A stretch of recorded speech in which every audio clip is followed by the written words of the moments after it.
Hey everybody, how's it going? Welcome back to America's Finest Sports. Today, obviously we're going to be talking about the Chargers. Talked about the Chargers a little bit last week where we kind of brought up the different additions that they made, such as the guys that we're going to be talking about first: Khalil Mack, J.C. Jackson on the offensive side of the ball, Zion Johnson, making some, also re-signing Mike Williams, which is a pretty big deal considering the season he had last year. Yeah, he kind of fell off, but had himself a really solid season.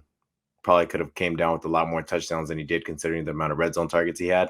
But defensively, and very important to remember, Justin Herbert has had one of the worst defenses since he's become, our quarterback. Since he's been a starter, he's had one of the worst defenses across the whole league. I believe it's actually bottom five in the whole NFL. So despite having, last year having Derwin James and Joey Bosa, they struggled mightily still. And you saw that in the game against the Raiders and different games, even against the Texans, where, yeah, DJ did sit, but they still struggled mightily. You shouldn't struggle against a team like that. So what do? They add Khalil Mack and J.C. Jackson.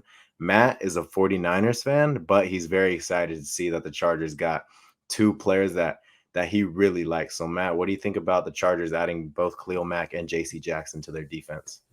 Yeah, so I thought this would be a fun topic for us to talk about just because I might not know as much on the Chargers, but in terms of Khalil Mack, J.C. Jackson, those are a couple guys that I've really watched throughout the league over the last couple years. Now, J.C. Jackson has kind of come on this scene a lot more recent than Khalil Mack, so I'll talk a little bit about Khalil Mack beforehand, just because I think when you talk about some of the Chargers' struggles, I mean, you brought up that you got a high powered offense with Justin Herbert at the helm.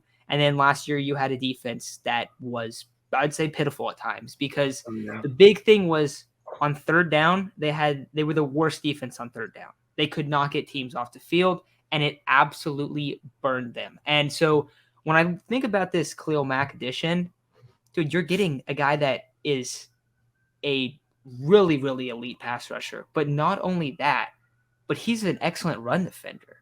And so you kind of look at what the Chargers are trying to do. They're trying to convert their defense into a defense that can actually hang and get off the field on third downs, right? Well, what do? You bring a guy in that will absolutely seal the edge, probably better than any other D end in the league. And he's also going to have a huge value in terms of a pass rusher. Sorry about the fire truck or ambulance. I don't know what it is. But also, we look at this team and you go, okay, if you're getting to the quarterback quicker, that's a huge plus on third down. But also, what I would notice when I was watching Charger games is a lot of those probably third and four or less felt like gimmies for the opposing offenses to just Oh, hand the ball up, run up the uh-huh. middle, run a little stretch play. You're not going to be able to run a stretch play if Khalil Mack's on one of those sides. And you have Joey Bosa on the other side. Okay, that means that you're going to be forced to go up the middle. You have another defensive addition there. So, and that's that guy being Sebastian Joseph Day. So, I think it's great what they did to the D line because it felt like they couldn't stop the run, especially on third down. And I think all of a sudden that's going to be a huge piece of this defense that's going to change a lot.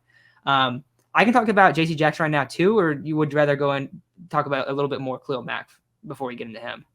Oh man, what's there to say about Khalil Mack? Absolutely one of the best pass rushers in football. Where you see the last year, Joey Bosa was by himself pretty much the whole time. Yeah, Uchenna and Wilson had his moments, but for the most part, it was Joey Bosa trying to create pressure by himself. And when Joey Bosa was at his best, was when him and Melvin Ingram were wreaking havoc and being one of the best duos in football. So it's really good to see Joey Bosa get another running mate because it's been really hard watching him get double, triple teamed at times because the other guys could not force pressure. I mean, I'm looking at the depth chart. Jerry Tillery has been a bust, like no ands, ifs, or buts. He's been a bust. But one of the bigger pickups, absolutely Sebastian Joseph Day. So I'm really hoping that with these, and I mean, there's also Kyle Van Noy, there's Bryce Callahan. I'm hoping with some additions to the front seven, they're going to finally be able to stop the run because it seems like year in and year out, it's the Chargers have been one of the worst teams against the run. It's year in and year out. It happens every year. So hopefully with these additions to the front seven, they'll be able to finally stop the run. But yeah, I don't really feel like there's much to say about Khalil Mack. I believe in like 7 games last year, he had 6.5 sacks, something like that. Still at this age, he's creating pressure, and now he's got someone to be able to help him on the other side again. So it's going to be huge to have both of those guys on the same team.